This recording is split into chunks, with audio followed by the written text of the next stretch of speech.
ഒരു മനുഷ്യൻ മരിച്ചു കഴിഞ്ഞാൽ കുളിപ്പിക്കാൻ വരെ പറ്റാത്ത ഒരു സാഹചര്യം വന്ന് അത് കൂലിക്ക് ആളെ കൂട്ടേണ്ട ഗതികേട്. സ്കൂളില് വടി നിർത്തിയത് ശരിയാണോ തെറ്റാണോ നിങ്ങളുടെ അഭിപ്രായത്തിൽ? വടി തിരിച്ചു വരണം എന്നുള്ളതാണ് നമ്മളെ അഭിപ്രായം. പുതിയ തലമുറ വർക്ക്ഷോപ്പ് മേഖലയിലേക്കോ അതോ മറ്റുള്ള കൈത്തൊഴിലുകളിലേക്കോ ഒന്നും വരുന്നില്ല. നമ്മുടെ കുട്ടിയുടെ മനസ്സിന് വെള്ള പേപ്പർ പോലെയാണ്, വളരെ പരിശുദ്ധമാണ്. അതിൽ നമ്മൾ എന്താണ് വരയ്ക്കുന്നത് അതിൽ കാണും. ഓരോ തിങ്സിനെ കുറിച്ച് കുട്ടികൾക്ക് അറിയില്ല. അത് അധ്യാപകർ കൊടുക്കേണ്ടതാണ്. അധ്യാപകൻ ഗുരു എന്ന് പറഞ്ഞാൽ ഗു എന്ന് പറഞ്ഞാൽ ഇരുട്ടെന്നാണ്, ഗുരു എന്ന് പറഞ്ഞാൽ വെളിച്ചെന്നാണ്. മുരിങ്ങ ഒടിച്ച് വളർത്തണം, അതേപോലെ മക്കളെ അടിച്ച് വളർത്തണം. അതിനുള്ളൊരു സ്വാതന്ത്ര്യം നിങ്ങൾ ഉസ്താദന്മാർക്ക് കൊടുക്കണ്.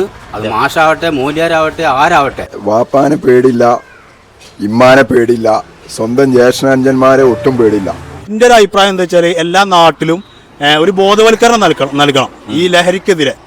ഇല്ല, സത്യത്തിൽ ഇതൊക്കെ ബോധവൽക്കരണമൊക്കെ നമ്മൾ അധ്യാപകർ ചെയ്യുന്നുണ്ട്. പക്ഷെ ഇത് എന്തുകൊണ്ട് ഇത് പിന്നെയും ഇങ്ങനെ വരുന്നു എന്നാണ് നമ്മൾ കണ്ടെത്തേണ്ടത്. തള്ളാരും നല്ലോണം കുട്ടികൾക്ക് പറഞ്ഞു കൊടുക്കണ്ടേ, തള്ളാരും ഇവർക്ക് വളം വെച്ച് കൊടുക്കരുത്. അങ്ങനെ കുറെ വീടുകളുണ്ട്. ഉമ്മാര് കുട്ടികൾ അവൻ അങ്ങനെ പോകുന്ന പ്രതീക്ഷിച്ച് അങ്ങനെ പേടിച്ചു അവർക്ക് ഇങ്ങനെ വളം വെച്ച് കൊടുക്കാം. നിറത്തിന്റെ പേരിലല്ല.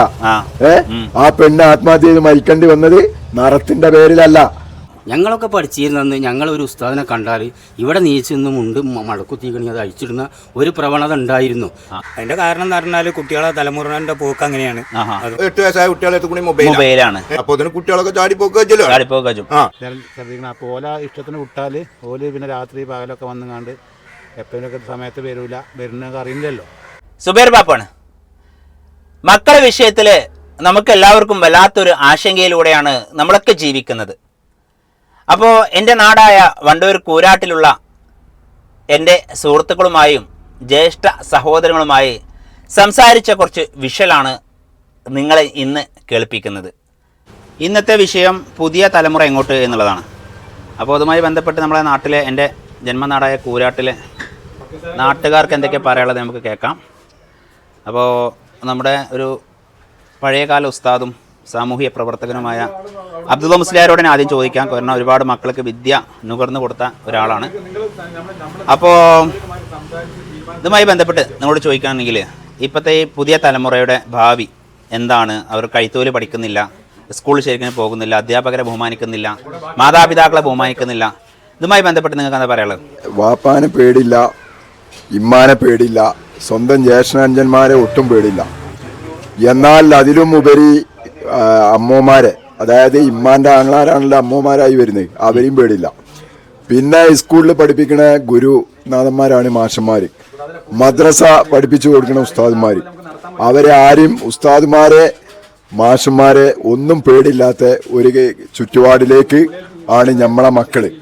ഇത് എൻ്റെ മോനായാലും എൻ്റെ മോനാണെങ്കിലും ഇനി സുബീർ ബാപ്പുവിൻ്റെ കുട്ടികളാണെങ്കിലും ആരെ മക്കളാണെങ്കിലും ഞമ്മക്കൊക്കെ എല്ലാവരുടെ മക്കളും നമ്മളെ മക്കളെ പോലെ തന്നെയാണ്.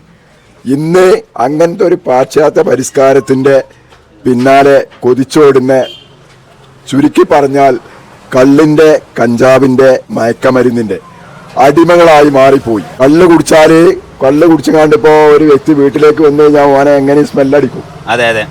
കള്ള് കുടിച്ചിട്ടുണ്ട് എന്നുള്ളത് വേഗം പിടിച്ചെടുക്കാൻ പറ്റും. നേരെ മറിച്ച് കഞ്ചാവ് വലിച്ചാലും കഞ്ചാവിന്റെ സ്മെല്ല് അറിയാവുന്നവർക്ക് ഇവൻ സാധാ ബീഡിയും സിഗരറ്റും അല്ല വലിച്ചത്, കഞ്ചാവാണ് വലിച്ചതെന്നുള്ളത് മനസ്സിലാക്കാൻ പറ്റും. എന്നാൽ കള്ളിന്റെയും കഞ്ചാവിന്റെയും ഡബിള് സ്ട്രോങ് കൂടിയ സാധനമാണ്. മോഡൽ സ്റ്റിക്കറായിട്ടും ഇഞ്ചക്ഷൻ ആയിട്ടും, കാരണം ഒരു സൂചി കൊണ്ട് ഇങ്ങനെ ശരീരത്തിൽ കുത്തിയ ജസ്റ്റ് ഒരു സ്റ്റിക്കർ ഒട്ടിക്കുകയാണ്, അതിലൂടെ ലഹരി കയറാണ്. അതുകൊണ്ട് തന്നെയാണ് രക്ഷിതാക്കൾക്ക് ആ മയക്കമരുന്ന് ഉപയോഗത്തിന്റെ രഹസ്യം മനസ്സിലാക്കാൻ ഒരു മാതാപിതാക്കൾ കൊണ്ടും കഴിയുന്നില്ല എന്നുള്ളത്. അതാണ് ഏറ്റവും വലിയ മെയിനായിട്ടുള്ള പ്രശ്നം. അപ്പോൾ ഇതിനൊക്കെ ഒരു മാറ്റം വരണം എങ്കിൽ പിന്നെ ഇപ്പൊ സർക്കാരിന്റെയും ഒരു ഒത്താശ ഈ പറഞ്ഞ പിന്നെ ലഹരി മുക്തമായിട്ടുള്ള കേരളം പടുത്തുയർത്താന്ന് പറഞ്ഞല്ലോ. ഈ ഒരു ലഹരിനെ പൂർണ്ണമായിട്ടും ഇല്ലാതാക്കാൻ ശരിക്കും നടക്കൂലേ? എന്തുകൊണ്ട് ഇതിനൊരു മൗനാനുമതി കൊടുക്കുന്ന പോലെ അനുമതി കൊടുക്കുന്ന പോലെ തോന്നുന്നല്ല, മൗനാനുമതി കൊടുത്തു. എല്ലാ നിലക്കും പിന്നെ പോലീസിന്റെ എല്ലാ ഡിപ്പാർട്ട്മെന്റുകളും ഉണ്ട്. പക്ഷെ ഉണർന്ന് പ്രവർത്തിക്കുന്നില്ല എന്നുള്ള ഒരു തോന്നൽ നിങ്ങൾക്ക് ഉണ്ടായിട്ടുണ്ടോ? ഉണ്ട്. അത് തോന്നലുണ്ടായിട്ടുണ്ടോ വെച്ചാൽ തോന്നലുണ്ടായിട്ടുണ്ട്. അത് പേടിയാണ്, ഭയം. ഇപ്പോ സുബീർ ബാപ്പുവിന്റെ കാര്യത്തിൽ എന്തെങ്കിലും ഒരു തെറ്റ് കണ്ടു, ഈ പറഞ്ഞ ഞാൻ എതിർത്താൽ ഞാൻ തന്നെ ചിന്തിക്കാണ്, ഞാൻ ഞങ്ങാനും വരുമ്പോ ബാപ്പു എന്നെ പിന്തുടരുവോ എന്നുള്ള ഒരു ചെറിയൊരു വേട്ട, ഒരു ഭയം. നമ്മൾ പറയുന്നത്, എനിക്ക് എൻ്റെ അഭിപ്രായം പറയാനുള്ളത്, ഈ മയക്കമരുന്ന്, കള്ള്, കഞ്ചാവ് ഇങ്ങനെ കണ്ടുള്ള ഇതിന് അടിമകളായി പോകണേ നമ്മളെ ചെറുപ്പക്കാര്, നമ്മളെ മക്കളായ നമ്മളെ അനിയന്മാരാണ്, നമ്മളെ ജ്യേഷ്ഠന്മാരാണ്. ഇവര് ഭാവി നശിച്ചു കഴിഞ്ഞാൽ എന്താ പറയാ, ഒരു കയ്യിൽ 10 ഉറുപ്പ്യ പണിയെടുത്ത് വൈകുന്നേരമോളം പണിയെടുത്ത് കായുണ്ടാവും. അത് കയ്യോളം ചായ, ചോട, സിസർ, സർവത്തുകാർ. ഇപ്പൊ ഇതിന്റെ ഇടയ്ക്ക് ഒരു മോന് സ്വന്തം മാതാവിനെ കൊന്നു ഈ മയക്കുമരുന്നിന്റെ കാരണം കൊണ്ട്, അല്ലേ? ഇതിനൊക്കെ കാരണം ശരിക്കും ഈ ലഹരിയാണല്ലോ. ലഹരി അതുപോലെ എത്ര കൊലപാതകം ഇപ്പൊ അവിടെ മിഞ്ഞാന്ന് തന്നെ അവർക്ക് കഴിഞ്ഞിട്ടുള്ളൂ, മാസങ്ങൾ കഴിഞ്ഞിട്ടില്ല. കൊണ്ടോട്ടി എന്താണ് വിഷയം, പുറത്തേക്ക് പബ്ലിസിറ്റി വാർത്തയിലും പത്രത്തിലൊക്കെ റിപ്പോർട്ട് കൊടുത്തിരുന്നോ? അത് നരത്തിന്റെ പേര് നരല്ലായിരുന്നു. എന്നാ സത്യത്തിന്റെ ഇത് പൊരുള് ഈ പറഞ്ഞ ഞാനടക്കം അന്വേഷണം നടത്തി കൊണ്ടോട്ടി നമ്മൾ വന്നുള്ള ആളുകളുണ്ട്. വിളിച്ച് ഇൻഫർമേഷൻ കൊടുത്ത് അന്വേഷണം നടത്തിയപ്പോ നമുക്ക് കിട്ടിയ റിപ്പോർട്ട് നരത്തിന്റെ പേരിലല്ല. ആ പെണ്ണ് ആത്മഹത്യ ചെയ്ത് മരിക്കേണ്ടി വന്നത് നരത്തിന്റെ പേരിലല്ല. ഓന് അതായത് കഞ്ചാവിന്റെ അടിമയായിരുന്നു. അത് ശരി. ഓളെ ഭർത്താവാണ്. അപ്പൊ ഓള് പറഞ്ഞു സ്വന്തം ഭാര്യയാണ്. ആ പറഞ്ഞത് നിങ്ങൾ ഇന്ന കെട്ടിന്റെ ഭർത്താവാണ്, നിങ്ങള് ഈ കഞ്ചാവും വലിച്ച് ഇന്റെ അടുത്തേക്ക് വരരുത്, എനിക്ക് ഇഷ്ടമല്ല, ഞങ്ങള് നല്ല സ്വഭാവക്കാരനാണ്, പഠിച്ചോനെ പേടിച്ച് ജീവിക്കണ ഒരു പാവപ്പെട്ട കുടുംബത്തിലെ നല്ലൊരാളാണല്ലോ എന്ന് കരുതിയാണ് കഴിച്ചത്, സമ്മതിച്ചത്. ഇതറിഞ്ഞ സ്ഥിതിക്ക് നിങ്ങൾ ഇതിന് പിന്തിരിയണം എന്ന് ആ പെണ്ണ് പറഞ്ഞപ്പോ ആ പെണ്ണിന്റെ പേരില് ഇല്ലാത്ത അപരാധങ്ങൾ പറഞ്ഞുണ്ടാക്കി. എന്താ പറഞ്ഞത്? ആ പെണ്ണ് പറഞ്ഞു എന്ത് ഓന്നാ പിന്നെ നറല്ല, അതെ, ഇതൊക്കെ ഇങ്ങനെയുള്ള വിഷയം തന്നെയാണ്. എന്തായാലും മാറ്റം വരല് നിർബന്ധമാണ്, അനിവാര്യമാണ്. മാറ്റം വരല് നിർബന്ധമാണ്, തലമുറ ഇല്ലാതാകാൻ പോവുകയാണ് കേരളത്തിന്. ഒരു പുതിയ തലമുറ ഈ കൂട്ടത്തില് ആർക്കും പറ്റിയാലും പറ്റിയിട്ടില്ലെങ്കിലും ഈ സർക്കാരും മാറ്റം വരണം. അതും സർക്കാരിന്റെ നയങ്ങളിൽ മാറ്റം വരുത്തിയാൽ മതി, സർക്കാർ മാറണം. എൻ്റെ അമ്മാവനും നമ്മുടെ നാട്ടിലെ ഒരു കാരണവരുമായ മാനുക്കാക്ക് എന്താണ് ഈ വിഷയവുമായി ബന്ധപ്പെട്ട് പറയുള്ളത്? ഒരുപാട് ഈ നാട്ടിലെ കൂരാടിന് വേണ്ടി എല്ലാ രംഗത്തും, അത് സ്പോർട്സ് പരമായിട്ടും മറ്റു മതപരമായ രംഗങ്ങളിലും ഒരുപാട് എല്ലാവരും ചെറുപ്പം വലിപ്പം വ്യത്യാസമില്ലാതെ എല്ലാത്തിനും ഇറങ്ങി ചെല്ലുന്ന ഒരു സാമൂഹിക പ്രവർത്തകനാണ്, രാഷ്ട്രീയ പ്രവർത്തകനാണ്. ഈ നാട്ടിലെ നമ്മുടെ കൂരാടിൻ്റെ ഈ ഒരു നമ്മുടെ നാടിനെ പറ്റി പറയുന്നത് തന്നെ കൂരാടിലെ മക്കളെക്കുറിച്ച് അല്ലെങ്കിൽ സ്വന്തം മക്കളെക്കുറിച്ച് തന്നെ നമുക്ക് ഒരു വേവലാതി ഉണ്ട്. ഇപ്പം അത് മാറിക്കിട്ടണമെന്ന് ആഗ്രഹിക്കുന്നുണ്ട്. ആഗ്രഹിക്കുന്നുണ്ട്. പക്ഷേ അതിന് ഉത്തരവാദിത്തങ്ങൾ രക്ഷിതാക്കൾക്കും മാഷന്മാർക്കും ഒക്കെ കൊടുക്കേണ്ട ഒരു ബാധ്യത രക്ഷിതാക്കൾക്ക് തന്നെ ഉണ്ട്. മാഷന്മാരെ നിർദ്ദേശിക്കുക, മൂല്യന്മാരെ നിർദ്ദേശിക്കുക, അതിനൊക്കെ തടയിടുന്ന ഒരു രൂപത്തിലാണ് ഇന്നത്തെ ചുറ്റുപാട് നടക്കുന്നത്. അങ്ങനെ പോരാ, അവർക്കൊരു ഉത്തരവാദിത്തം കൊടുക്കണം. നമ്മളൊരു കുട്ടീനെ ഒരു രക്ഷിതാവിൻ്റെ അടുത്ത് കൊണ്ടുപോയാക്കുന്ന മാതിരി തന്നെ ഒരു മൂല്യാരുടെ അടുത്ത് കൊണ്ടുപോയാക്കുമ്പോഴും ഒരു മാഷെടുത്ത് കൊണ്ടുപോയാക്കുമ്പോഴും കുറച്ചൊക്കെ സ്വാതന്ത്ര്യം അവർക്ക് കൊടുക്കണം. ദീനീപരമായിട്ടാണെങ്കിലും ഏത് കാര്യത്തിലാണെങ്കിലും അവർക്കൊരു പൊടിവാശി വെച്ച് കൊടുക്കരുത്. ഒരു കുട്ടീനെ നോക്കാൻ പാടില്ല, അടിക്കാൻ പാടില്ല. ഇങ്ങനെയൊക്കെ ചെയ്യുക എന്ന് പറഞ്ഞാൽ അത് വളരെ മോശപ്പെട്ടൊരു കാര്യം. കുട്ടി നന്നാവണം എന്നുണ്ടെങ്കിൽ ആദ്യം എന്താണ്, മുരിങ്ങ ഒടിച്ച് വളർത്തണം എന്നാ, എന്നെങ്കിലും മുരിങ്ങ നന്നാവുള്ളൂ. അത് ഒടിക്കാതെ ഇട്ട് കഴിഞ്ഞാൽ അത് ചടച്ചു പോവുകയും ചെയ്യുള്ളൂ. ആ ഒരു രൂപത്തിലാണ് ഇന്നത്തെ വിദ്യാഭ്യാസം പോണതും. കാരണം അവരെ കുറ്റം പറയാൻ പാടില്ല. രക്ഷിതാക്കൾ കുറ്റം പറയുന്നുണ്ട്, എൻ്റെ കുട്ടീനെ നോക്കരുത്, എൻ്റെ കുട്ടീനെ അടിക്കരുത് എന്നൊക്കെ പറയുമ്പോൾ ആ കുട്ടീനോടുള്ള ഒരു കടപ്പാട് ആ രക്ഷിതാവിന് നഷ്ടപ്പെടുകയാണ്. ഇത് ഏത് വിദ്യാഭ്യാസ മേഖല നോക്കുകയാണെങ്കിലും മതപരമായിട്ടും ഭൗതികപരമായിട്ടും ഒക്കെ നോക്കുമ്പോൾ ഇതിലൊക്കെ വളരെ പ്രയാസങ്ങൾ അനുഭവിക്കുന്നത് നമ്മുടെ കുട്ടികൾ ഭാവി ചിന്തിക്കണില്ല. അതുകൊണ്ടാണ് നിങ്ങളിങ്ങനെ രക്ഷിതാക്കളെയും മൂല്യന്മാരെയും ഒക്കെ കുറ്റം പറഞ്ഞുകൊണ്ട് കുട്ടികളെ ശകാരിക്കരുത് എന്നാണ് പറയുന്നത്. നോക്കാൻ പാടില്ല, ശകാരിക്കാൻ പാടില്ല, ഇങ്ങനെയൊന്നും പോരാ. കുറച്ചൊക്കെ ഒരു ഉത്തരവാദിത്തം നമ്മളെ മൂല്യന്മാരൊക്കെ ആണെങ്കിലും രക്ഷിതാക്കൾ കൊടുക്കേണ്ടതാണ്. പക്ഷേ രക്ഷിതാക്കൾ നേരെ തിരിച്ചാണ്, എൻ്റെ കുട്ടീനെ നോക്കരുത്. ഈ ഒരു പ്രവണതയിൽ നിന്ന് മാറ്റം എന്ന് വരുന്നു അന്ന് ഈ കുട്ടികൾ നന്നാവുള്ളൂ. അതായത് വടി എന്ന് താഴ്ത്തി വെച്ചോ അന്ന് മുതൽ മക്കൾ കേടുന്നു. ഞങ്ങളൊക്കെ പഠിച്ചിരുന്നെന്ന് ഞങ്ങളൊരു ഉസ്താദിനെ കണ്ടാൽ ഇവിടെ നീച്ചെന്നും ഉണ്ട് മടക്കുത്തിക്കണി അത് അഴിച്ചിടുന്ന ഒരു പ്രവണത ഉണ്ടായിരുന്നു. ഇന്ന് ഒരു മൂല്യർ വന്നു കഴിഞ്ഞാൽ ആ കുട്ടി മൂല്യാരെ മേലെ ഇരിക്കാൻ നോക്കുന്നത്. അത്രയും അകപ്പതിച്ചു പോയി. മനുഷ്യൻ അകപ്പതിച്ചാൽ എന്താണ് സ്ഥിതിഗതി ഞാൻ പറഞ്ഞു തരണ്ടല്ലോ എനിക്കൊക്കെ. ആ ഭാഗത്തേക്ക് എത്തിക്കഴിഞ്ഞു. ഇതാണ് എനിക്ക് പറയാനുള്ളത്. ബഹുമാനമില്ലാതെ മാതാപിതാക്കളെ അതുപോലെ തന്നെ അത് തന്നെ ആരെയും ബഹുമാനമില്ല. മറ്റൊക്കെ നമ്മൾ വല്ലിപ്പാരൊക്കെ വീട്ടിലേക്ക് വരികയാണെങ്കിൽ നമ്മൾ കാരണവരുണ്ടെങ്കിൽ അപ്പം വരുന്നുണ്ട്, അല്ലെങ്കിൽ മൂല്യർ വരുന്നുണ്ട്, ഒരു ബഹുമാനം ഉണ്ടായിരുന്നു. അത് എടുത്തുപോയി. അത് എടുത്തു പോകാനുള്ള കാരണം രക്ഷിതാക്കൾ തന്നെയാണ്. കാരണം അവിടെ കൊണ്ടു ചേർക്കുമ്പോൾ തന്നെ പറഞ്ഞു എൻ്റെ കുട്ടീനെ നോക്കരുത്, ശകാരിക്കരുത് എന്ന് പറയുമ്പോൾ എത്ര കണ്ട് വിലപ്പെട്ടു പോയി നിങ്ങളുടെ ജീവിതം എന്ന് നിങ്ങൾ തന്നെ ചിന്തിക്കും. ഇതില് വിദ്യാഭ്യാസ നയം, അതായത് സർക്കാർ തലത്തിൽ വിദ്യാഭ്യാസത്തിന് മാറ്റം വരുത്തണം, അങ്ങനെ ഒരു ചിന്ത നിങ്ങൾക്ക് വന്നിട്ടുണ്ടോ? അത് ഇതിൽ പഴയ കാലത്തേക്കുള്ള അതേ രൂപം വന്നെങ്കിലുള്ളൂ കുട്ടികളെ. അതായത് മക്കളെ അടിച്ചു വളർത്തണം, മുരുങ്ങ ഒടിച്ച് വളർത്തണം, അതേപോലെ മക്കളെ അടിച്ച് വളർത്തണം. അതിനുള്ളൊരു സ്വാതന്ത്ര്യം എന്ന് നിങ്ങൾ ഉസ്താദന്മാർക്ക് കൊടുക്കണ്. അത് മാഷാവട്ടെ, മൂല്യരാവട്ടെ, ആരാവട്ടെ, അവർക്ക് ഉദ്ദേശം കൊടുക്കണം. എൻ്റെ മക്കളെ പഠിക്കാൻ വേണ്ടിയിട്ടാണ് നിങ്ങളടുത്തേക്ക് കൊണ്ടുവന്നാക്കണത്, അല്ല കഞ്ചാവിനും മയക്കുമരുന്നിനും അല്ല. അപ്പോൾ ആ ഒരു ഉത്തരവാദിത്വം നിങ്ങൾ കൊടുക്കുമ്പോൾ ആ ഒരു ഉസ്താദിനും ആ ഒരു മാഷക്കും ഈ കുട്ടിനോടൊരു ബഹുമാനം ഉണ്ടാവും. ഇതില്ലാതെ ആക്കിയത് നിങ്ങൾ തന്നെയാണ്. ഈ ഞാനടക്കം എൻ്റെ ഞാനൊരു പിതാവാണല്ലോ. അപ്പോൾ അതുകൊണ്ട് എൻ്റെ മക്കളെ ഞാൻ വളർത്തി നന്നായിട്ടില്ലെങ്കിൽ എനിക്കത് ദോഷം ചെയ്യും. ഒന്നും പഠിക്കുന്നില്ല.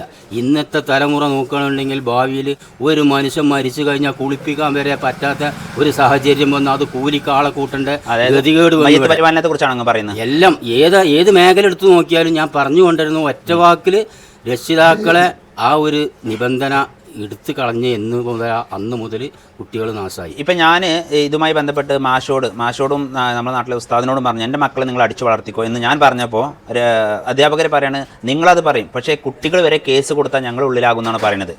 കാരണം അപ്പോൾ നിയമത്തിൽ കുറേ മാറ്റങ്ങൾ വരണം എന്ന് തന്നെയാണ്. അതുണ്ട്, നിയമത്തിൽ മാറ്റം വരേണ്ടതുണ്ട്. ഇന്നത്തെ നിയമം ഇവർക്ക് എതിരാണ്. അത് ശരിയാണ്, ആ പറഞ്ഞതിൽ യാതൊരു തർക്കവും ഇല്ല. നിയമങ്ങളിൽ ഒരുപാട് മാറ്റങ്ങൾ വരുത്തേണ്ടതുണ്ട്. അതിന് സ്വാതന്ത്ര്യം മാഷന്മാർക്കും മൂല്യന്മാർക്കും കൊടുത്തെങ്കിലേ കുട്ടികൾ നന്നാവുള്ളൂ എന്നുള്ള കാര്യം ഞാൻ അടിവരയിട്ട് പറയണം. പഴയ സിലബസിക്ക് മാറണം, പുതിയ സിലബസിനോട് യോജിക്കാനില്ല. പക്ഷേ പുതിയ നിയമങ്ങൾ വരുമ്പോൾ അതിനനുസരിച്ച് നമ്മൾ മാറ്റവും വരുത്തണം. ഇതാണ് എനിക്ക് പറയാനുള്ളത്. Okay, thank U. നമ്മുടെ അസീസ് ഭായി ആണ്, ഇത് നാട്ടിലെ പ്രധാനപ്പെട്ട ഒരാൾ തന്നെയാണ്, നമ്മുടെ എല്ലാ കാര്യങ്ങളിലും ഇറങ്ങിത്തിരിക്കുന്ന ഒരാൾ. ഇപ്പോഴത്തെ ഈ കുട്ടികളുടെ ഈ ഒരു അഴിഞ്ഞാട്ടത്തെക്കുറിച്ച് എന്താണ് നിങ്ങൾക്ക് പറയാനുള്ളത്? അഴിഞ്ഞാട്ടത്തെക്കുറിച്ച് എന്ന് പറയുകയാണെന്ന് വെച്ചാൽ കൂടുതലായിട്ട് കുറച്ചൊക്കെ തന്തി തള്ളി നിർദ്ദേശം കൊടുത്ത് കുറച്ചൊക്കെ രാത്രി ഒരു പോണ സമയത്ത് ഒരു നിബന്ധന ഇടണം കേട്ടോ മക്കൾക്ക്.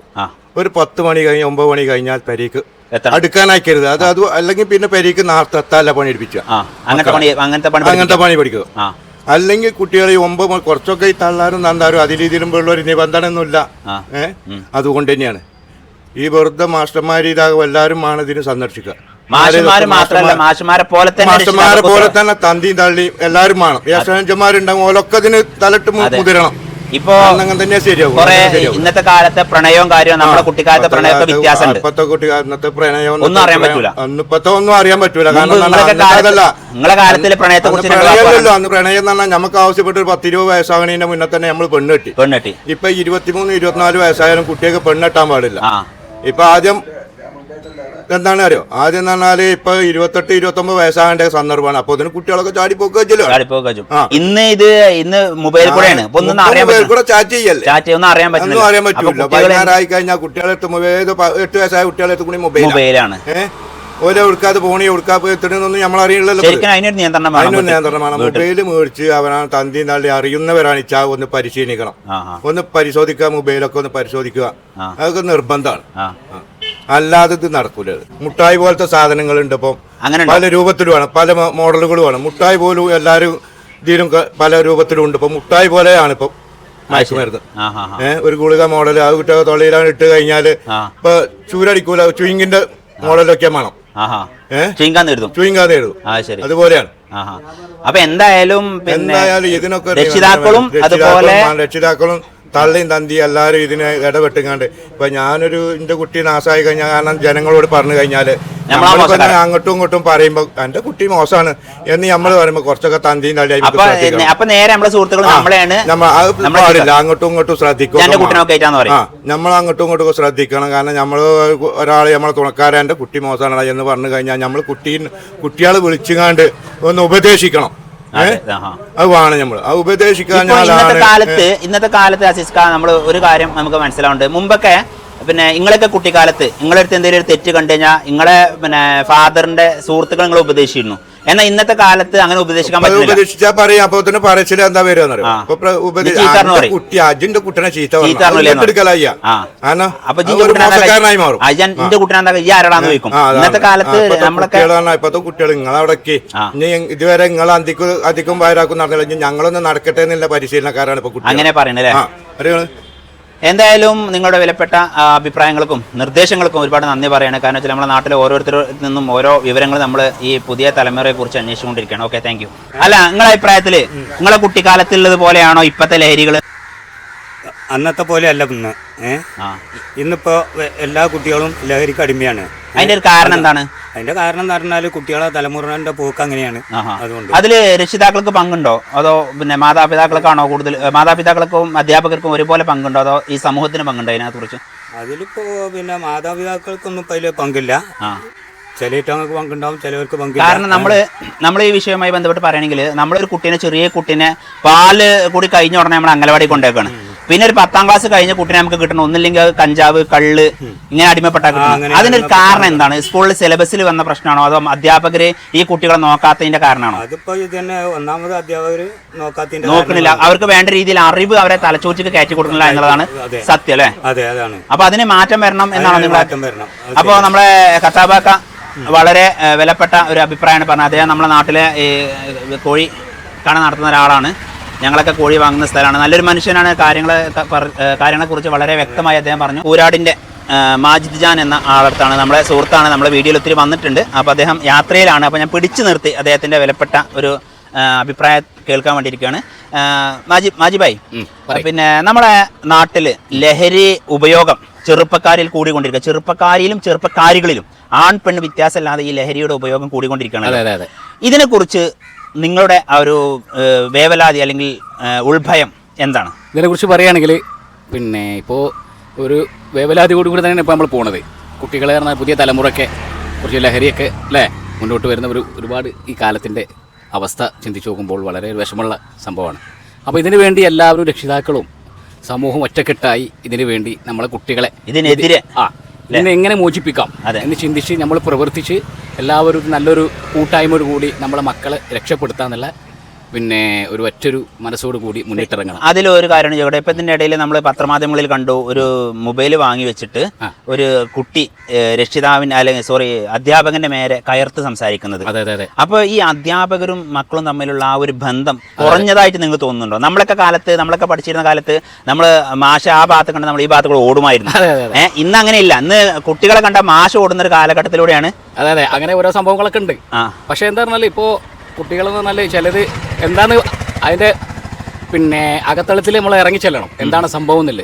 കുട്ടികൾ ചില മൈൻഡുള്ള കുട്ടികളുണ്ടാവും. അതെ, അപ്പോൾ കുട്ടികളെ നമുക്ക് അടിച്ചേൽപ്പിക്കാനും പറ്റില്ല. ശരിക്കും കുട്ടികൾക്ക് ഒരു ബോധവൽക്കരണം അധ്യാപകരിൽ നിന്ന് കിട്ടുന്നില്ല എന്നുള്ളൊരു ആശങ്കയുണ്ടോ? ഇല്ല, സത്യത്തിൽ ഇതൊക്കെ ബോധവൽക്കരണമൊക്കെ നമ്മൾ അധ്യാപകർ ചെയ്യുന്നുണ്ട്. പക്ഷെ ഇത് എന്തുകൊണ്ട് ഇത് പിന്നെയും ഇങ്ങനെ വരുന്നു എന്നാണ് നമ്മൾ കണ്ടെത്തേണ്ടത്. രക്ഷിതാക്കൾ ഇപ്പോൾ ഇതിന് നമ്മളെ കുട്ടി ഇപ്പോൾ മയക്കുമരുന്ന് കഴിക്കണമെന്ന് ആരും ആഗ്രഹിക്കില്ല, ആരും ആഗ്രഹിക്കില്ല. പക്ഷെ എന്താ പറഞ്ഞാൽ ഇത് എങ്ങനെയാണ് പിന്നത്, അതാണ് ഇപ്പൊ നമുക്ക് എല്ലാവർക്കും ചോദ്യചിഹ്നമായി നിൽക്കുന്നത്. ഇപ്പോൾ ഇതിന്റെ സത്യത്തിൽ ഇതിനെ പറ്റി പറയുകയാണെങ്കിൽ ഇതിൽ സർക്കാരിന്റെ ഇടപെടലുകൾ കമ്മിയുണ്ടോ? കാരണം വെച്ചാൽ ഇത്രത്തോളം ലഹരി, കള്ളും കഞ്ചാവും ഇങ്ങനെ അടിമപ്പെടാൻ വേണ്ട രീതിയിൽ എക്സൈസ് ഡിപ്പാർട്ട്മെന്റ് വേണ്ട രീതിയിൽ ഉണർന്ന് പ്രവർത്തിക്കുന്നില്ല എന്ന് തോന്നലുണ്ടോ, ഉണ്ടായിട്ടുണ്ടോ? ഇല്ല, അത് തോന്നിയില്ല. എന്താ സംഭവം എന്ന് പറഞ്ഞാൽ എക്സൈസ് ബില്ലൊക്കെ എന്ന് പറഞ്ഞാൽ അതിന് കഠിനമായിട്ട് മുന്നോട്ട് ഇറങ്ങിയിട്ടുണ്ട്. ഇതിൽ പല ചെക്കിങ്ങുകളും ഞാൻ കാണുന്നതാണ്. പല ചെക്കിങ്ങുകളും ഉണ്ട്. എല്ലാവരും അവരെ ജോലി ചെയ്യുന്നുണ്ട്, അവരവർ ജോലി ചെയ്യുന്നുണ്ട്. പക്ഷെ എന്നിട്ടും ഇത് അതായത് പഴുത് അടച്ചിട്ടുള്ളൊരു പ്രവർത്തനം പരാജയമാണ് എന്നുള്ള കാര്യം അത് എന്തുകൊണ്ടാണെന്നില്ലാണ് നമ്മൾ കണ്ടെത്തുന്നത്. അതൊരു പഴുതടച്ചിട്ടുള്ള ഒരു പരിശോധന എക്സൈസിന്റെ ഡിപ്പാർട്ട്മെന്റ് ഭാഗത്ത് നിന്ന് ഇല്ല. അപ്പോൾ നിങ്ങളെ പോലത്തെ എല്ലാവരും ഇതിൽ മാധ്യമ പ്രവർത്തകരും എല്ലാവരും കൂടിയിട്ട് നമ്മൾ സമൂഹം ഒറ്റക്കെട്ടായിട്ട് ഇതിൽ നിന്ന് മോചിപ്പിക്കാനുള്ള കുട്ടികളെ ഇതിൽ വഴി തെറ്റാതെ നമ്മൾ. ഇപ്പൊ ഇതില് ഞാൻ കണ്ടുവരുന്നൊരു പിന്നെ പ്രത്യേകത വെച്ചാൽ ഞാനിപ്പോ മാജിദിന്റെ ഒരു കുട്ടി ലഹരിക്ക് അടിമയായിട്ടുണ്ടെന്ന് ഞാൻ പറയുകയാണെങ്കിൽ അത് അത് നിഷേധിക്കുന്ന ഒരു പ്രവണത കാണുന്നുണ്ട്. അതൊരു പാടില്ല. ഇപ്പൊ എന്താ വെച്ചാല് ഇപ്പൊ ഒരാൾ പറയാണ്, സുബൈർ ബാബു എന്റെ കുട്ടീനെ ഞാൻ അവിടെ വെച്ച് കണ്ടു എന്ന് എന്നോട് ആരെങ്കിലും പറഞ്ഞ, അപ്പൊ ഞാൻ അവനോട് പറയാം എന്റെ കുട്ടീനെ നീ അങ്ങനെ കാണൂല, എന്റെ കുട്ടി അങ്ങനത്തെ കുട്ടിയല്ല എന്ന രീതിയിൽ ഞാൻ ഇയാൾ ഷൗട്ട് ചെയ്ത് സംസാരിക്കുന്ന ഒരു കാലഘട്ടത്തിലൂടെ നമ്മൾ ജീവിക്കുന്നത്. ശരിക്കും അതൊക്കെ മാറ്റം വരുത്തിയിട്ട് അങ്ങനെ ഉണ്ടടാ എന്നാ അത് പിന്നെ അന്വേഷിച്ചിട്ട് നമ്മൾ ചെല്ലണം.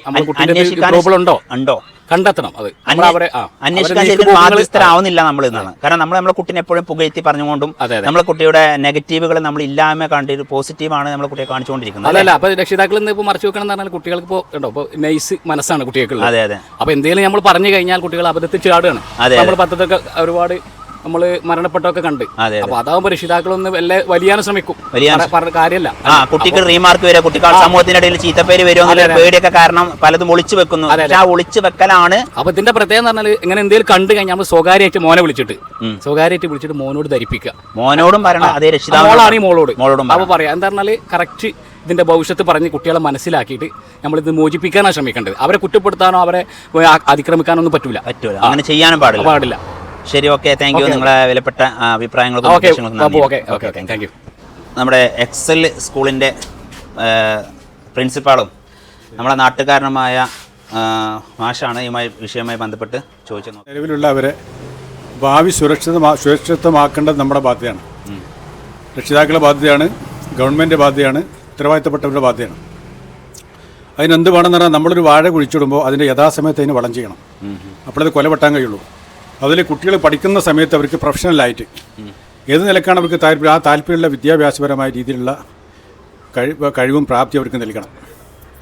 ഏത് നിലക്കാണ് അവർക്ക് താല്പര്യം, ആ താല്പര്യമുള്ള പ്രൊഫഷണലായിട്ടുള്ള ജോലി സംബന്ധമായ കാര്യങ്ങൾ സ്കൂളുകളും കോളേജുകളൊക്കെ കൊണ്ടുവന്ന് അവരെ സമകാലികമായ വിദ്യാഭ്യാസത്തിന് നല്ല രീതിയിലൂടെ അവരെ പടുത്തുയർത്തുക എന്നുള്ള ഇവരിൽ അതാണ് ഏറ്റവും നല്ല മാർഗം.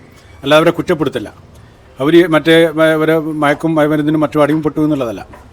അത് നമ്മുടെ അധ്യാപകർക്ക് കുറവല്ല. അതിനെ സംബന്ധിച്ച് എനിക്ക് പറയാനുള്ളത് എന്താ പറഞ്ഞാൽ നമുക്ക് നല്ല മോറൽ തോട്ട് വരുന്ന പുസ്തകങ്ങൾ നമ്മളെ പഠിക്കാൻ വേണ്ടി കുട്ടികൾക്ക് വെച്ചു കൊടുക്കണം എന്നുള്ളതാണ്. അധ്യാപകരാണ് ഇപ്പോൾ ഉള്ളത്. പക്ഷേ അവരെ മാത്രം കുറ്റപ്പെടുത്തിയിരിക്കുക, കുട്ടികളെ മോശമാകുന്ന അവരെ മാത്രം കുറ്റപ്പെടുത്തിയിട്ട് കാര്യമില്ല.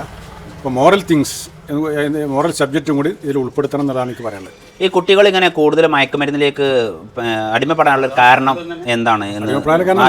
മോറൽ തോട്ട് കുട്ടികൾ മോറൽ തിങ്സിനെ കുറിച്ച് കുട്ടികൾക്ക് അറിയില്ല. അത് അധ്യാപകർ കൊടുക്കേണ്ടതാണ്. അധ്യാപകൻ ഗുരു എന്ന് പറഞ്ഞാൽ ഗു എന്ന് പറഞ്ഞാൽ ഇരുട്ട് എന്നാണ്, രു എന്ന് പറഞ്ഞാൽ വെളിച്ചെന്നാണ്. അപ്പോൾ ഇരുട്ടിൽ നിന്ന് വെളിച്ചത്തിലേക്ക് നയിക്കുന്ന ഒരു അധ്യാപകനാണ് ഇവരെ നയിക്കേണ്ടത്. അപ്പോൾ അതിന് മോറൽ തിങ്സ് ഉൾപ്പെട്ട സബ്ജക്റ്റുകളിൽ കൊടുക്കണം. അങ്ങനെ അവരെ മാനസികമായ സംസ്കരണമാണ് വേണ്ടത്. ഒരു കുതിര നമ്മൾ വെള്ളത്തിൽ കൊണ്ടുപോയാൽ കുടിപ്പിക്കാൻ കഴിയില്ല. അപ്പോൾ കുടിപ്പിക്കേണ്ട ബാധ്യത എന്താണ്? അധ്യാപകർക്കാണ് കഴിയുള്ളൂ. രക്ഷിതാക്കൾ അതുപോലെ തന്നെ അധ്യാപകർ ഇവർക്കാണ് കഴിയുക. അപ്പോൾ മോറൽ ചിന്താപരമായ കാര്യങ്ങൾ ഉൾപ്പെടുത്തി അവരെ അവരെ സാംസ്കാരികമായി അവരെ മാനസികമായും അവരെ സംസ്കരിക്കാണ് വേണ്ടത്. അതേ മാർഗമുള്ളൂ. ഇപ്പം അങ്ങ് ഇവിടെ വർഷങ്ങളോളം ഒരു സ്കൂൾ നടത്തിയിരുന്ന ഒരാളാണ്. ചെറിയ കുട്ടികളെ നല്ല രീതിയിൽ വിദ്യാഭ്യാസം നൽകി നമ്മൾ ഈ കൂരാടിന് വെളിച്ചമേകിയിരുന്ന ഒരു സ്കൂളിൻ്റെ ഒരു പ്രിൻസിപ്പാളും കൂടിയാണല്ലോ. അപ്പോൾ ഇപ്പോഴത്തെ ഒരു കാര്യം ചോദിക്കുകയാണെങ്കിൽ, ഇപ്പോൾ പിഞ്ചു മക്കളെ ഒന്നും തെറ്റ് ചെയ്യാത്തൊരു മക്കളെ നമ്മൾ സ്കൂൾ വിദ്യാലയത്തിലേക്ക് കൈപ്പിടിച്ച് കൊടുക്കുമ്പോൾ ഒരു 10ാം ക്ലാസ് കഴിഞ്ഞ കുട്ടി നമുക്ക് ആ രീതിയിലല്ല കിട്ടുന്നത്. അവനൊന്നില്ലെങ്കിൽ മയക്കുമരുന്ന്, അല്ലെങ്കിൽ കഞ്ചാവ്, അല്ലെങ്കിൽ ബീഡി, ഇതിലേക്ക് അവൻ അടിമപ്പെട്ടിരിക്കും. അപ്പോൾ നമ്മൾക്ക് സ്കൂൾ കൊണ്ട് കിട്ടുന്നത് നമ്മളെ കുട്ടികൾ നന്മ ആഗ്രഹിച്ചിട്ട് നമ്മളെ സ്കൂളിലേക്ക് നമ്മളെ മക്കളെ ചേർക്കുമ്പോൾ, പക്ഷേ നമുക്ക് തിരിച്ച് കിട്ടുന്ന ഒരു 10ാം ക്ലാസ് കഴിഞ്ഞ കുട്ടിയെ കിട്ടുന്നത് ഒരിക്കലും ആ കുട്ടി രക്ഷിതാവിനെ അല്ലെങ്കിൽ മാതാപിതാക്കളെ അനുസരിക്കുന്ന ഒരു കുട്ടിയായിട്ട് കിട്ടുന്നില്ല, സമൂഹത്തിന് ഉപകരിക്കുന്ന ഒരു കുട്ടിയായിട്ട് കിട്ടുന്നില്ല. അതിന് മെയിൻ കാരണം ഈ ഒരു വിദ്യാഭ്യാസ നയത്തിൽ വന്ന പ്രശ്നമാണോ? വിദ്യാഭ്യാസത്തിൽ കുറച്ചുകൂടെ സമകാലികമായിട്ട് കുറച്ചുകൂടെ കാര്യങ്ങളിൽ ഉൾപ്പെടുത്തേണ്ടത്. നമ്മൾ കുട്ടിയുടെ മനസ്സിനെ വെള്ള പേപ്പർ പോലെയാണ്, വളരെ പരിശുദ്ധമാണ്. അതിൽ നമ്മൾ എന്താണ് വരയ്ക്കുന്നത് അതിൽ കാണും. അപ്പോൾ കുട്ടിയെ നല്ല രീതിയിലുള്ള അവർ ആത്മീയ സംസ്കരണത്തിലൂടെ കൊണ്ടുവരണമെന്നാണ് എനിക്ക് പറയുന്നത്. അതിപരമായി ചില നമ്മളെ ഗീതയിൽ നിന്നും അതുപോലെ തന്നെ രാമായണത്തിൽ നിന്നും അതുപോലെ തന്നെ ബൈബിളിൽ നിന്നും ഖുർആനിൽ നിന്നൊക്കെയുള്ള നല്ല നല്ല കാര്യങ്ങളിൽ ഉൾപ്പെടുത്തി കഴിഞ്ഞാൽ കുട്ടികൾക്ക് ധാർമ്മികമായ ഒരു മൂല്യം കിട്ടും. ധാർമ്മിക മൂല്യത്തിൽ ഊന്നിയുള്ള വിദ്യാഭ്യാസം വേണ്ടത്. എല്ലാ മതത്തിനെയും കൂട്ടി കലർത്തിക്കൊണ്ടുള്ള ഒരു ആത്മീയതയിലൂടെ ഭൗതികതയിലേക്ക് മക്കളെ കൊണ്ടുപോകണം. എല്ലാ മതങ്ങളും എന്ത് പറയുന്നു എന്നുള്ളത്. ആത്മാവും ശരീരവും ചേർന്നതാണ്. ഈ ശരീരം തന്നെ എപ്പോഴും ദുശ്ചിന്തകളിലേക്കും ദുർവൃത്തികളിലേക്കാണ് നയിക്കുക. ആത്മാവ് പരിശുദ്ധിയിലേക്കാണ് നയിക്കുക. അപ്പൊ ആത്മീയ സംസ്കരണം കൂടി കുട്ടികൾക്ക് വേണം. ആത്മാവിന്റെ വളർച്ച തന്നെ കുട്ടികൾക്ക് അറിയില്ല. അപ്പൊ സത്യത്തിൽ പറഞ്ഞാൽ സ്കൂൾ വിദ്യാഭ്യാസ ചെറിയ മാറ്റങ്ങൾ വരുത്തണം എന്ന് തന്നെയാണ് ചെറിയൊരു മാറ്റം എന്നാണ് താങ്കൾ പറയുന്നത്. ഓക്കെ, നിങ്ങളുടെ വിലയേറിയ നിർദ്ദേശങ്ങൾക്ക് നന്ദി. കുട്ടികളെ നമ്മൾ ശ്രദ്ധിക്കാനാണ് കൂടുതലും തെറ്റുക്ക് പോകുന്നത്. ഭയങ്കര പ്രശ്നം അതാണ്. കൂടുതൽ രക്ഷിതാക്കൾ ശ്രദ്ധിക്കണില്ല. ശ്രദ്ധിക്കണം. അപ്പോൾ ഓല ഇഷ്ടത്തിന് വിട്ടാൽ ഓല് പിന്നെ രാത്രി പകലൊക്കെ വന്നുകൊണ്ട് എപ്പോഴൊക്കെ സമയത്ത് വരുന്നൊക്കെ അറിയില്ലല്ലോ. അതുകൊണ്ട് തന്നെ പ്രശ്നം കൂടുതലും. അതിൽ പോയി പേടിയാണ്. പിന്നെ പറയാനും ചോദിച്ചാനും ആളില്ല, പേടിയില്ല. അതായത് വീട്ടിലേക്ക് കുട്ടികൾ വരുന്ന സമയം നമുക്കൊരു ഒരു അച്ചടക്കം വീട്ടിൽ വേണം, ഒരു ടൈം ടേബിൾ വേണം. ഒരു 10 മണി 10 മണി, 9 മണി 9 മണി, 8 മണി 8 മണി വീട്ടിലെത്തിക്കൊള്ളണം എന്നൊരു കർശന നിബന്ധന വീട്ടിലുണ്ടാക്കണം. മാതാപിതാക്കളാണ് ആദ്യം ചെയ്യേണ്ടത്. ഇത് മാതാപിതാക്കൾ ചെയ്യുന്ന കയറി ഓടി ഈ എന്താ പറയുക, അങ്ങാടി പശുക്കളെ പോലെ ആവരുത്. ഒരു നോക്കട പശുക്കളാകുമ്പോൾ അതിന് കെട്ടിട്ട് പുല്ലും വെള്ളം കൊടുക്കുന്ന പോലെ വളർത്തണം. ഇതിപ്പോൾ അങ്ങാടി പശുക്കളമാർക്ക് ഒഴുക്കി വിടുകയാണ് മക്കളല്ലേ. അതൊന്ന് മാറ്റം വന്നാൽ തന്നെ പ്രശ്നം കൂടുതൽ തീരും. പിന്നെ ഇതിൽ അധ്യാപകർക്ക് എന്തെങ്കിലും ഉത്തരവാദിത്തം ഉണ്ടോ ഈ ഒരു ലഹരിക്ക് അടിമപ്പെടുന്നതിൽ? ഓൽക്കിപ്പോൾ ക്ലാസ്സിലെടുത്താൽ ഇപ്പോൾ നമ്മളിപ്പോൾ നേരെ പേപ്പറിൽ ഉദ്യോഗം കണ്ടില്ലേ, അതേമാതിരി ആകാണ്. അതെ അതെ, നമുക്ക് അതിനൊക്കെ നല്ല ഇതുണ്ടായിട്ടുള്ളപ്പോൾ. അതെ അതെ, നമ്മളെ കാലത്തൊന്നും ഇപ്പോൾ ഇല്ല. പോയി ഇങ്ങനെ പോരുക, ഒരു പറഞ്ഞ കേട്ടി ഹാജറിട്ട് പോരല്ലേ നമ്മൾ. പഠിച്ചില്ലെങ്കിലും പഠിപ്പ് മോശമാണെങ്കിലും ബാല കളിയൊന്നും ഇല്ലല്ലോ. ഓലും ചീത്ത അറിയില്ല, ഓലൊക്കെ പേടിയല്ലേ. അതെ അതെ, അധ്യാപകരെ പേടിയാണെന്ന്. അധ്യാപകരെ പേടില്ല. നമ്മളൊക്കെ പഠിച്ച കാലത്ത് മാഷയില് വരെ നമ്മൾ ഓടും, അടി കിട്ടുക വരുന്നിട്ട് ഏരിയ പുറത്ത് കൂടെ. ഇന്നിപ്പോ വടി എടുക്കാൻ പാടില്ലാത്തൊരു കാലഘട്ടത്തും കൂടിയാണ്. പക്ഷെ അന്ന് പഠിപ്പിച്ചാലും പഠിപ്പും കുറവായിരുന്നു. നമുക്ക് ആ വിവരമല്ല എപ്പോഴും. അതെ അതെ അതെ, നമ്മൾ വൈകാതെ കണക്ക് ജീവിച്ചിട്ടുണ്ട്. അതെ അതെ അതെ, നടക്കണ്ടല്ലോ നമ്മളും. അതെ അതെ, അതൊക്കെ തന്നെയാണ് പ്രത്യേകിച്ച് പറയാനുണ്ട്. അല്ലാപ്പത്ത അതിനിപ്പോ ഓരോ കുറ്റം അധ്യാപകരെ വല്ല കുറ്റം പറയാനൊന്നുമില്ല. ഇപ്പൊ ഇത് എന്നാലും കുറച്ചൊക്കെ ശ്രദ്ധിക്കണം. ശ്രദ്ധിക്കണം. സ്കൂളിൽ മടിത്തരത്തിന് അതെ അതെ ക്ലാസ് കൊടുത്തിട്ട് ഇത്രേ ഉള്ളൂ. ഓക്കെ, അപ്പോൾ നമ്മളെ മൂസാക്കയാണ് മാടമ്പത്ത് നിന്ന് നമ്മളോട് ഈ വിലപ്പെട്ട അഭിപ്രായം, അദ്ദേഹത്തിൻ്റെതായിട്ടുള്ള കാഴ്ചപ്പാട് പറഞ്ഞത്. ഓക്കെ, നന്ദി.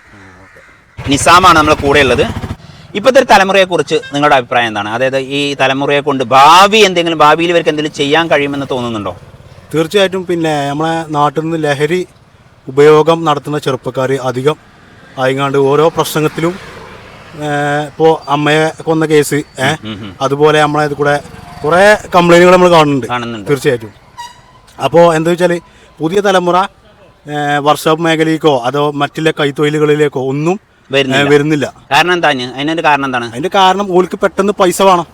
അപ്പോൾ ഈ കൈത്തൊഴിൽ പഠിച്ചു കഴിഞ്ഞാൽ ഇപ്പൊ ആക്കുമ്പോഴല്ലേ പൈസ കിട്ടുള്ളൂ. വിദ്യാഭ്യാസം +2 അല്ലെങ്കിൽ 10ാം ക്ലാസ് കഴിഞ്ഞ് കഴിഞ്ഞാൽ പിന്നെ ഉടനെ തന്നെ ജോലിയിലേക്ക് ഓൾക്ക് പ്രവേശിക്കണമെന്നുണ്ടെങ്കിൽ പൈസ വേണം. അപ്പോൾ പെട്ടെന്ന് ഓലെ കയ്യിലേക്ക് നല്ല പൈസ വേണം. അതായത് ചെറുകിട ജോലിയിലേക്കൊന്നും താല്പര്യമില്ല. കാരണം അവര് അപ്പോഴേക്കും ഇതിലേക്ക് അടിമപ്പെട്ടിട്ടുണ്ടാവും. പിന്നിലെ ലൈഫ് കോളേജിലേക്ക് ആവുമ്പോ പിന്നെ ഇതിനോട് ഇങ്ങനെ ഈ പിന്നെ ലഹരിയിലോട് കൂടുതൽ ചെറുപ്പക്കാരുണ്ടാവുമല്ലോ. അപ്പൊ അതൊക്കെ അഡിക്റ്റ് ചെയ്ത് ഇങ്ങനെ പോവാണ്. അപ്പൊ ഈ മക്കള് എന്തുകൊണ്ടാണ് കൈത്തൊഴിലേക്ക് വരാത്തത്? ഇപ്പൊ നമ്മളൊക്കെ കുട്ടിക്കാലം ഞാനൊരു കാര്യം പറയാം. മാളിയേക്കൽ വർക്ക്ഷോപ്പില് ഞാൻ മഞ്ഞപ്പട്ടി വർക്ക്ഷോപ്പിലെ മെക്കാനിക്കാണ്. എനിക്കവിടെ വർക്ക്ഷോപ്പ് കാര്യങ്ങളൊക്കെ ഉണ്ട്. പിന്നെ എന്നോട് മാളിയേക്കത്തെ വർക്ക്ഷോപ്പുകാരൻ എന്നോട് പറഞ്ഞു, എടാ ഒരു ജോലിക്ക് എനിക്ക് ഹെൽപ്പറ ഒരു ആവശ്യമുണ്ട്, അതിനൊരു ഒരു ചെറുക്കനെ കിട്ടുമോ? അതായത് 10ാം ക്ലാസ് +2 കഴിഞ്ഞ് ചെറുക്കനെ കിട്ടുമോ എന്ന് ചോദിച്ചു. അപ്പൊ ഞാൻ ഒരുപാട് ഇവിടെ അന്വേഷിച്ചു. ചെറുക്കന്മാർ ഇതിലേക്ക് താല്പര്യമുള്ള ആൾക്കാർ നമ്മൾ ഈ മേഖലയിൽ വരുന്നില്ല. അവർക്ക് പഠിക്കണമെന്നില്ല. കാരണം അവർക്ക് പണത്തിന് ആവശ്യമില്ല. കാരണം നമ്മളൊക്കെ കുട്ടിക്കാലത്ത് നമുക്ക് എന്തെങ്കിലും ഒരു ടൂർ പോകാൻ പോലും നമ്മൾ കരഞ്ഞിരുന്നു.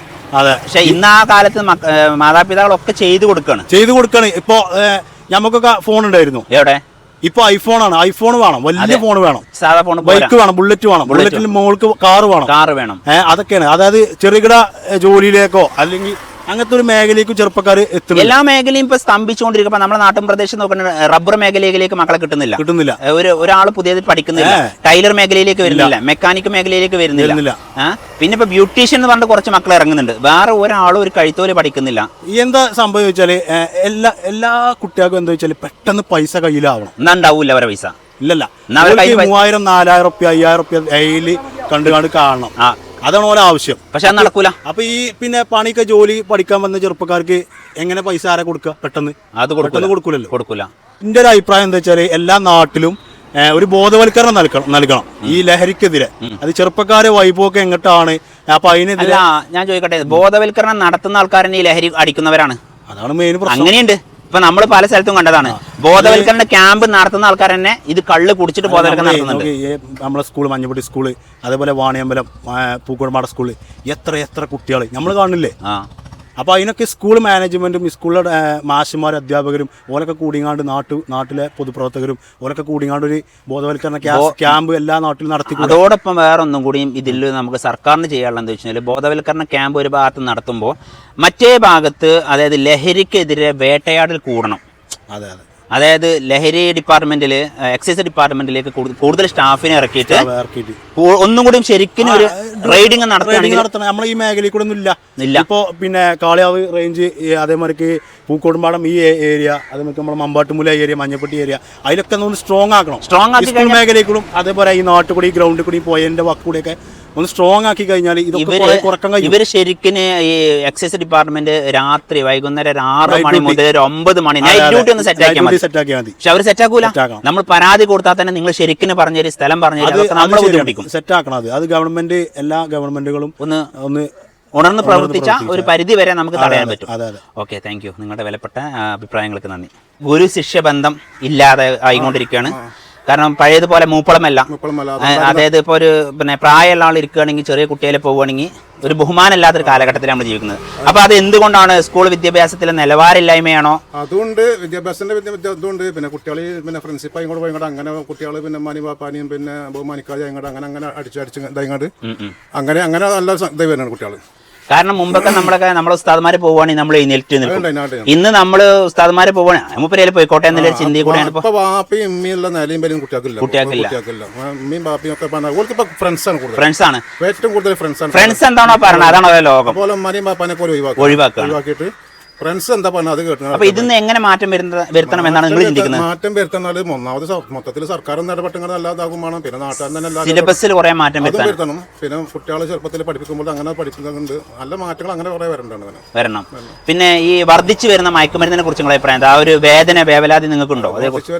വേദന ചിലപ്പോൾ സർക്കാരുകൾ ചേർക്കുന്ന ആകം കഴിഞ്ഞാൽ ഒന്ന് ശ്രദ്ധിക്കണം. ഈ ചെക്കിങ്ങും കാര്യങ്ങളൊക്കെ നല്ലോണം നടത്തി ക്ലിയർ ആക്കണം. ചെറുപ്പക്കാർ കുട്ടികളെ നശിച്ചു പോകുന്നത് ചെറുപ്പക്കാർ കുട്ടികൾ നല്ല ചെറുപ്പക്കാർ കുട്ടികൾ. പിന്നെ ഓല ഇത് അടിച്ച് കാര്യങ്ങൾ കുറച്ചും കഞ്ചാവും കള്ളും കുടിച്ച് ആകെ നശിച്ചു പോകും. ഓല ജീവിതം നശിച്ചു. കാരണം നമ്മൾ ഓല തീറ്റി പോറ്റി വളർത്തുമ്പോൾ നമുക്ക് ഓല കൊണ്ട് നല്ലത് പിന്നെ ഉപകാരത്തിനാണ് വളർത്തുന്നത്. ഒരു പ്രതീക്ഷയാണ് നമ്മുടെ മക്കൾ. നമുക്ക് ക്രിമിനലായി കാണുന്ന ഒരു അവസ്ഥ ആ മാതാപിതാക്കൾക്ക് താങ്ങാൻ കഴിയില്ല. മക്കളുടെ ജീവിതം ഒരു ഗൾഫിലേക്കും പോകാൻ പറ്റില്ല. അങ്ങനെ കുടുംബം മൊത്തം നശിച്ചു പോകും. ചീത്തപ്പേര് മുഴുവനും അവന്റെ കുടുംബം തെറ്റ് ചെയ്യുന്ന ആ കുട്ടിയായിരിക്കും. പക്ഷെ ചീത്തപ്പേര് മുഴുവൻ ആ ഫാമിലിക്കാണ് വരുന്നത്. അപ്പൊ മക്കള് പറയാനുള്ള പുതിയ തലമുറയോട് നമ്മുടെ ഹംസക്കാക്ക് പറയാനുള്ളതും സുബൈർ ബാപ്പുവിന് പറയാനുള്ളതെന്ന് വെച്ച് കഴിഞ്ഞാല് ഈ വീഡിയോ കാണുന്ന നിങ്ങൾ ഓരോരുത്തരും ഓർക്കുക, നിങ്ങള് ചീത്തപ്പേരുണ്ടാക്കിയാൽ അത് നിങ്ങളെ മാത്രമല്ല ബാധിക്കുന്നത്, നമ്മുടെ കുടുംബം, നമ്മുടെ സമൂഹം, മൊത്തത്തിൽ നമ്മളെ ഏരിയ മൊത്തം ആ ഒരു കണ്ണുകൊണ്ട് ആ ഒരു നാടിനെ വരെ ചീത്തപ്പേരാ വരുന്നത്. എവിടെയാണെന്ന് വെച്ചുമ്പോൾ ഇവർ നാടിനെ പറ്റി പറയുകയാണെങ്കിൽ വണ്ടൂരാണെങ്കിൽ വണ്ടൂർ, നിലമ്പൂരാണെങ്കിൽ നിലമ്പൂരിൽ ഒരു കുട്ടി, ആ നാടിനും വരെ ചീത്തപ്പേരിന്റെ ഒരു ഭാഗമായിട്ട് വരികയാണ്. പഴയ കാലത്ത് ചെറിയ കള്ളും മറ്റൊക്കെ ഉള്ളത് ഇപ്പൊ കള്ളല്ല, ഇത് ഇങ്ങനെ നശിച്ചു പോകും. കുട്ടികൾ നശിച്ചു പോകും, ഭാവി നശിച്ചു പോകണം. നല്ലൊരു ബുദ്ധിമുട്ടാണ്. അപ്പൊ വേണ്ട വിധത്തിൽ എല്ലാവരും ആ കാര്യത്തിൽ ശ്രദ്ധിക്കുക. നാട് ഉണരുകയാണെങ്കിൽ നാട്ടുകാരും സർക്കാരും എല്ലാവരും ഒത്തൊരുമിച്ച് ഉണർന്നാൽ ഇതൊക്കെ കുറെ പിടിച്ചു. അതെ, ഓരോ ഗ്രാമങ്ങളിലും അറിയുന്ന പോലെ എല്ലാവരും ഇതുവരെ പിടിച്ചിട്ട് നല്ല അധികാരികൾ ഏൽപ്പിക്കണം. പോലീസുകാരായിട്ടും അതിന് പേടിച്ച് നിൽക്കരുത്. മക്കളൊക്കെ നമ്മൾ പറഞ്ഞു ചെറുപ്പം മുതലേ പറഞ്ഞ് മനസ്സിലാക്കി കൊടുക്കും. അതിൽ കുറെ ആൾക്കാർ അങ്ങനെ ഉണ്ട്. നിങ്ങൾ പറഞ്ഞതുപോലെ പോലീസിനോട് പറഞ്ഞു കൊടുത്തു കഴിഞ്ഞാൽ ഞാൻ ഒറ്റപ്പെടുന്നില്ല പേടി നിൽക്കുന്ന ആൾക്കാരുണ്ട്. അത് നോക്കിയിട്ട് കാര്യമില്ല. കാരണം നാളെ നമ്മളെ ഉമ്മമാരാണ് തള്ളാരും നല്ലോണം കുട്ടികൾക്ക് പറഞ്ഞു കൊടുക്കുന്നത്. തള്ളാരും ഇവർക്ക് വളം വെച്ച് കൊടുക്കരുത്. അങ്ങനെ കുറെ വീടുകളുണ്ട്. ഉമ്മാര് കുട്ടികൾ അവൻ അങ്ങനെ പോകുന്ന പ്രതീക്ഷിച്ച് അങ്ങനെ പേടിച്ചു അവർക്ക് ഇങ്ങനെ വളം വെച്ച് കൊടുക്കും. അതൊരു നല്ലൊരു ശതമാനം ഉമ്മാർക്ക് ബന്ധമുണ്ട്. വാപ്പാരോട് പറയാതെ നിൽക്കും കുറെ കാലം. ഉമ്മാരും മകനും എല്ലാം കഷ്ടപ്പെടുന്നത് ആയിട്ടാണ്. പിന്നെ അവസാന ഘട്ടത്തിലാണ് പിന്നെ രക്ഷിതാക്കൾ അറിയുന്നുള്ളൂ. അങ്ങനെ സംഭവം. കാരണം നമ്മൾ ആണുങ്ങൾ എപ്പോഴും പുറത്തല്ലായിരിക്കും. നമുക്ക് നമ്മളെ മക്കളെ കുറിച്ച് ഓരോ ചലനങ്ങൾ അറിയാൻ പറ്റും. പക്ഷെ മാതാവിനെ അറിയാൻ പറ്റും. പക്ഷെ ആ മാതാവ് 90% നമ്മളെ അറിയിക്കാതെ വാപ്പാനെ അറിയിക്കാതെ പിന്നെ മക്കളെ കൂടെ അവസാനമായിരിക്കും നമ്മൾ അപ്പോഴേക്കും നമ്മളെ കൈവിട്ട് പോയിട്ടുണ്ടാവും. അപ്പൊ പിന്നെ വാപ്പാനെ വെറുക്കാണ് വരും. വാപ്പാനെ വെറുപ്പ. വാപ്പാൻ എപ്പോഴും മക്കൾ അല്ലെങ്കിൽ തന്നെ മക്കൾക്ക് വാപ്പൊരു വില്ലനാണല്ലോ. പൊതുവെ ഏത് വീട്ടിലും എല്ലാ വീട്ടിലും വാപ്പൊരു വില്ലൻ കഥാപാത്രമാണ്. അത് അങ്ങനെ തലമുറക്കാണ്. പഴയ കാലത്ത് വാപ്പായിരുന്നു ഹീറോ. ഇപ്പൊ മക്കൾക്ക് ഉമ്മാരെ കിട്ടിയാൽ മതി. ഉമ്മാരെ കിട്ടിയാൽ ഇപ്പൊ ഒരു വില്ലൻ ശതമാനം അങ്ങനെ പോകുന്നുണ്ട്. അതെ അതെ. ഇപ്പൊ വാപ്പാരോടൊന്നും പറയാതെ വാപ്പൊരു വില്ലൻ റോളിലാണ് ഏത് വീട്ടിലും. അത് പിന്നെ മാതാവിന്റെ ഒരു ജോലിയും കൂടിയാണ്. കാരണം എന്തുണ്ടെങ്കിലും എനിക്ക് വാപ്പാന്റെ നടിയിട്ടുട്ടോ ചെറുപ്പം പോലെ പഠിപ്പിക്കണം. നമ്മളെ കഷ്ടപ്പാടുകൾ വാപ്പാരും ഉമ്മാരും വാപ്പാരും പിന്നെ കഷ്ടപ്പാട് മക്കൾക്ക് പറഞ്ഞ് മനസ്സിലാക്കി കൊടുത്തിട്ട് അങ്ങനെ ചെറുപ്പത്തിലേ കൊണ്ടുവരണം. ചുരുക്കി പറഞ്ഞു കഴിഞ്ഞാൽ നമ്മളെ മൊബൈലിൽ ഒരു OTP ആരെങ്കിലും ചോദിക്കുകയാണെങ്കിൽ പറഞ്ഞു കൊടുക്കാൻ നമ്മൾ എത്രത്തോളം ഭയക്കുന്നുവോ അതുപോലെയാണ് നമ്മൾ ഉള്ളിലേക്ക് എന്തെങ്കിലും കഴിക്കുന്നതിനെ കുറിച്ചും നമ്മൾ ഭയക്കണം. യാക്കോബ് കൂരാട്. സ്കൂളില് വടി നിർത്തിയത് ശരിയാണോ തെറ്റാണോ നിങ്ങളുടെ അഭിപ്രായത്തിൽ? വടി തിരിച്ചു വരണം എന്നുള്ളതാണ് നമ്മളെ അഭിപ്രായം. മുമ്പൊക്കെ പറഞ്ഞാൽ കുട്ടികൾക്ക് അത്യന്തം അധ്യാപകരെ പേടിയുണ്ടായിരുന്നു. കുട്ടികളൊക്കെ നല്ല നല്ല ധാർമ്മിക ബോധമുള്ള കുട്ടികളെ വളർന്നിരുന്നു. ഇന്നത്തെ കാലത്ത് മയക്കുമരുന്ന്, മദ്യം അങ്ങനെയൊന്നും ക്യാമ്പസുകൾ ഉണ്ടായിരുന്നില്ല. അപ്പോൾ അതൊക്കെ ക്യാമ്പസുകളിലൊക്കെ വ്യാപകമാണ്. അതുകൊണ്ട് അത്തരം കാര്യങ്ങൾ അധ്യാപകർക്ക് നിയന്ത്രണം കൊടുക്കണം എന്നുള്ളതാണ്. ഇപ്പോൾ സ്കൂളിലേക്ക് നമ്മളെ മക്കളെ വിടുന്നതന്നെ നമുക്ക് ഭയമാണ് അല്ലേ സത്യം പറയുകയാണെങ്കിൽ? കാരണം വെച്ചാൽ കുട്ടി നാളെ ആ കുട്ടി സ്കൂളിൽ നിന്ന് പോകുമ്പോൾ ആ രൂപത്തിലല്ല തിരിച്ചു വരുന്നത്. കാരണം അങ്ങനത്തെ ഒരു ഉൾഭയത്തിലാണ് നമ്മളെ മക്കളെ സ്കൂളിലേക്ക് വിദ്യാലയങ്ങളിലേക്ക് വിടുന്നത്. മയക്കുമരുന്ന് മാഫിയൻ്റെ സ്വാധീനം എല്ലാ ക്യാമ്പസുകളിലും ഉണ്ട് എന്നുള്ളതാണ്. ഉണ്ട്.